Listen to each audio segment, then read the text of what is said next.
Welcome to the new cherry swirl dessert. Beautiful bread dough layered with cherries and then topped with a beautiful glaze. Grab that cup of tea and your cherry swirl and let's sit down and have a visit. Well, good morning. I thought I'd bring you along for another fall recipe. I'm going to make the equivalent of cinnamon raisin sticky buns, but I'm going to put a cherry pie fill in instead of the brown sugar and the butter. Let's see what that turns out like. Should be tasty, so we'll see. Then I'll put a glaze on the top probably. This is just an experiment, so let's just come on along with me and we'll see how it turns out. First off, we need to get our water, warm water, into our mixer bowl, but let's see what the temperature is. It says it's 92 roughly, almost 93. To me, that's a perfect temperature. You want it in and around 100, and that way it makes the yeast bloom a lot quicker. There's a third cup of sugar and 4 teaspoons of yeast. I'm going to give that a quick stir and I'll let that sit for approximately about 5 minutes, just to see if it's going to start blooming and working, which I know it will, but we're going to do that anyway so that you can see it all. If you're a beginner at making homemade breads or any kind of a dough, the reason you put the sugar in with the yeast is because the sugar feeds the yeast and it helps it to grow and to bloom. And bloom just means that it's activated and working. And if you have old yeast, then you won't be able to make a good dough because it's not going to rise because the yeast isn't working. So that's what we're waiting for, is for it to technically be called blooming. So we'll show you in a second. If you can see in there the little bubbles and bloops, that's my yeast starting to work. So I think we're good to go. We'll finish mixing the dough up. So the next ingredient I'm going to add into my bowl is going to be my 1 egg. And I'll scratch that out a little better. Make sure you get all of it. And then I'm going to add my butter, which is a 1/4 cup of butter, or 4 tablespoons.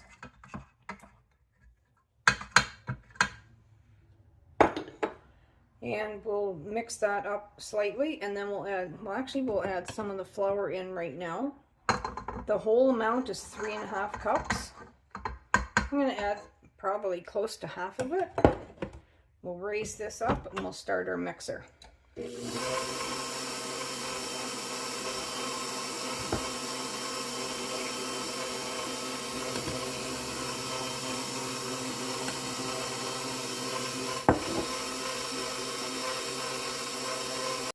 While I have it mixing, I'm going to add the 1 teaspoon of salt. I always put salt in last because salt can interfere with your yeast. So I like to put it in last. Now I'm going to mix it all up. I'm going to add roughly 1 to 2 tablespoons of olive oil. I find it makes the dough nice and soft and tender. We'll mix that all. I usually let this knead for anywhere, I don't know, between 3 and 7 minutes, and it just kind of strengthens the dough and helps the elasticity to come into the dough. Alright, this is my dough ball, and as you can see, it's very, very pliable, doesn't stick to my hands, and yet it's a very nice, sweet dough. I'm going to put this on my counter, roll it out, so I can put the cherry pie fill on next. Okay, I'm going to let my little pile of dough sit here and rest, and then I'm going to start rolling it out, and then I'll let it rest again. Every time you let it rest, it seems to relax, and then you can roll it out even a little nicer. We'll see if we can get it into roughly, I think it's about a 10 by 14 size flat piece. We'll see how it goes. Okay, I have this rolled out. I think it's about 12 by 14, and this is my jar of home canned cherry pie fill. I got frozen cherries, and then I defrosted them and made the pie fill, put it in jars so that anytime I need cherry pie fill, it's right here in my grocery store. I don't have to go to the store and buy it. So I'm going to open it up. I'm not going to spread a lot on because I think it might all come out of the bottom of the sticky buns, but we'll see what happens. Well, this is where the fun's going to begin. Let's try putting this cherry pie fill, some of it, I don't even know really how much to do it because this is an experiment. We'll see how this goes. Because if you get too much, it's going to be too gooey. And if you don't have enough, there won't be very much flavor. And when it's done, then I'm going to put a cookie sheet on top of the pan and flip it over. And see if I can get all the contents to not leak out each of the sticky buns.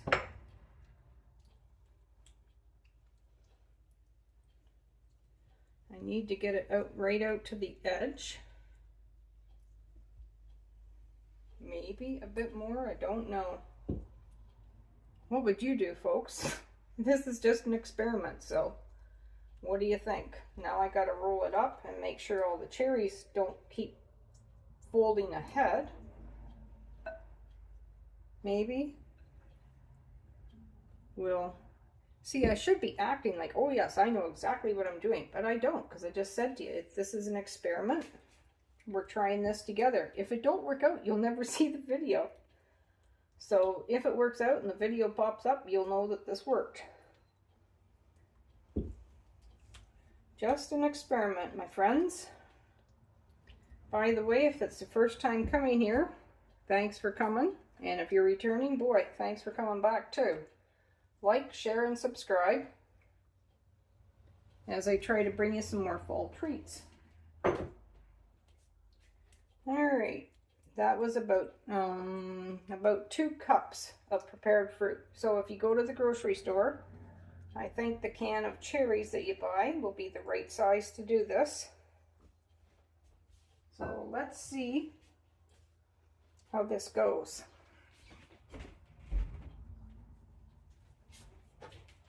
Bear with me. We're going to learn together. And I actually think I'm going to turn it so this is the long way. That's the beauty of putting it on this rolling mat. So I can turn the whole thing. Not a problem. So, we'll move a few cherries out. Let's see how this goes. Do the cherries just keep shoving ahead, or will I, because I don't want them to all roll off the far side. It's got to be tight enough that it makes a nice roll. You can see the cherries are kind of pushing ahead.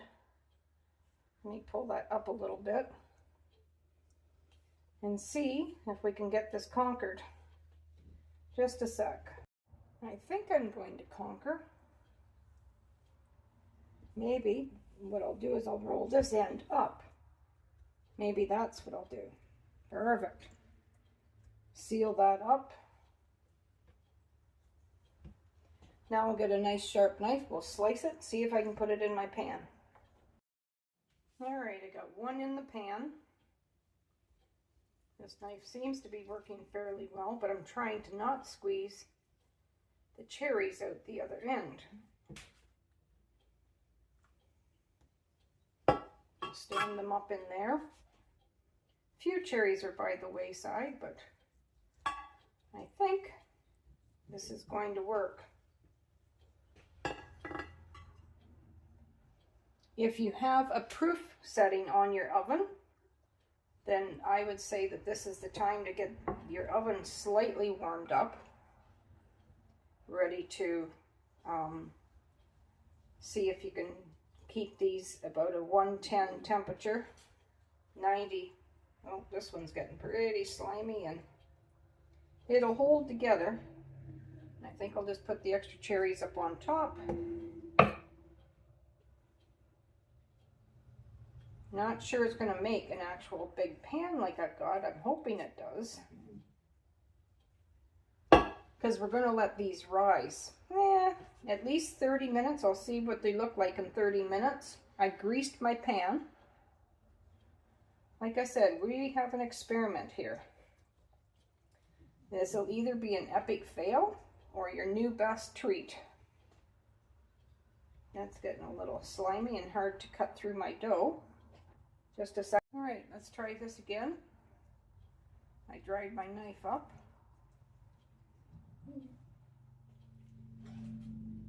on to the next row.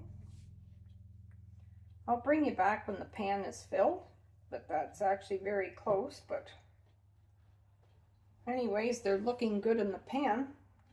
Let's see if they bake up. All right, that's what I've got for an amount. It didn't quite fill the pan, but I'm okay with that because they'll poof up.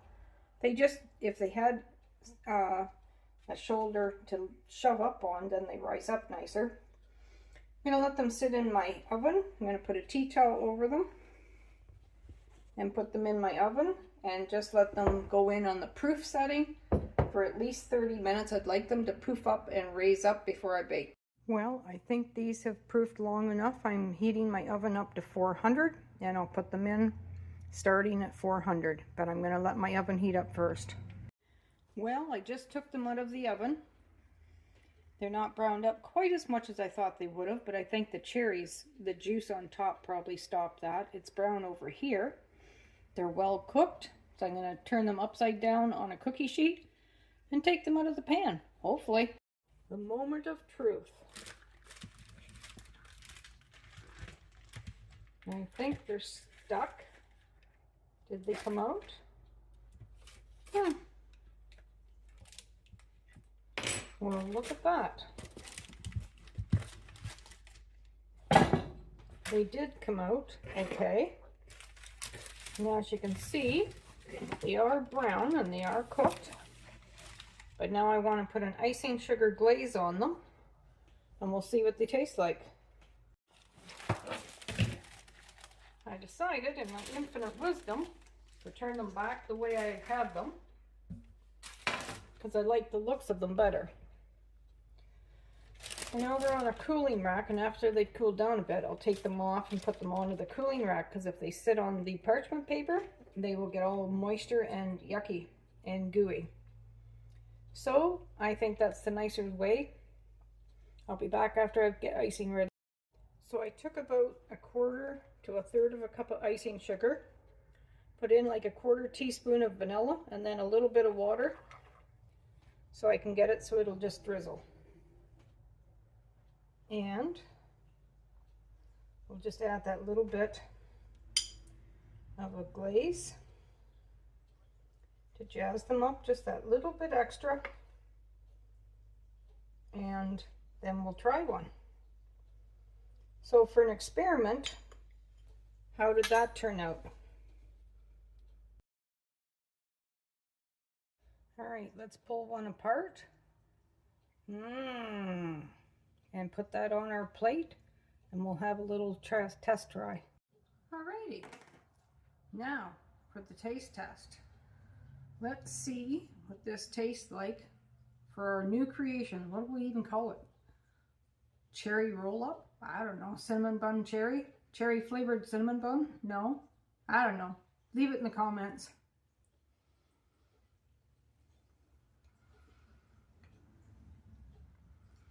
Dear Lord. Whatever you want to call it tasty. Goodness sakes. So good. Those Montmorency cherries are so tasty. And the dough's nice and light.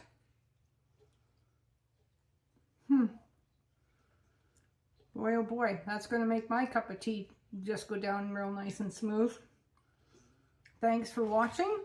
Like, share, and subscribe. Blessings to you and your family. Bye. I got it. It's Cherry Swirl. That's what it is. Our Fall Cherry Swirl. That's what the name of this is. Thanks, folks.